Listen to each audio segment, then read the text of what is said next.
igitsina cyawe. Urumva nuvuga ngo iki ni urutoki uhise urugonda, igitsina cyawe kiri gutya nyine biraringaniye, urabona ko bimeze nkaho bihekanye. Noneho uyu mugore kubera ko ari mu buryohe bwinshi arakomeza kubyumva, ntabwo umenye ngo ni ibiki, urakubitisha urutoki ariko ruhekanye n'igitsina ku buryo bitari busumbane, noneho umere nkaho ukoresha igitsina kandi ari urutoki wahiriye. Umugore ntabwo arubimenye, umugore akomeza nyara, noneho kugeza igihe igitsina cyawe kigira gute gihaguruka. Wibuke ko warangije wowe, noneho igitsina cyawe nikimara guhaguruka urarunga umugore wawe, hakundi nyine ari ukugira gute, ari ukumwanyaza, urafata noneho urutoki, kubera ko nibwo ihagaze ntabwo ihagaze neza nk'uko ubyifuza, irahagarara, noneho uhita uhagarika nawe urutoki, nuhagarika urutoki nyine kugira ngo nyine bijyanirane, ukomeze unyaze, noneho hariho urutoki. Ariko ubwo icyo gihe birakurinda inzara zawe zishyire kure, nta nzara dukeneye ku mugabo.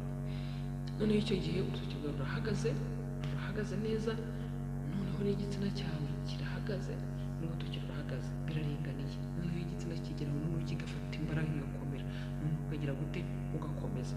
Iyo kimaze guhagarara nyine kiri cyaguye, iyo kimaze guhagarara, noneho ni ukuvuga ngo kwa kundi wari kwiyaranja kunyaza, ubwo wagera aho nyine ujijishe. Turabizi iyo umugabo ari kunyaza akarangiza, akenshi arakomeza akajijisha kugira ngo nyine umugore umva ko ntabwo wayinjizamo kandi itahagurutse, nyine yacitse intege, yaguye. Rero kumunyaza ni ukuvuga ngo uri kumunyaza kugira ngo urebe ko waza kugira gute ufata akandi gatege, akandi kabaraga. Icyo gihe rero umugore iyo umaze kubona ko imaze gufata ireme, ntabwo ukomeza kumunyaza umwanya muremure, ahubwo imaze kumva ko nyine nta kintu na kimwe kwishinja kugira gute, uhita utangira noneho ugacumita, noneho kwa kundi kumucumita niko noneho n'igitsina cyawe gikomeza kurushaho gufata umurego, ukamunyaza, urumva ko utangiye gushyashya, noneho uje uri umusore kabisa warangije ibyo urangiza. Hano rero hari ahantu bakora amakosa, umugore wawe ahangaha byanga byakunda azarangiza, narangiza ntuzagire gute, ntuzakomeze. Buriya mwabagabo mukora amakosa, ni ukuri, reka mubwize ukuri, mukora amakosa ahantu.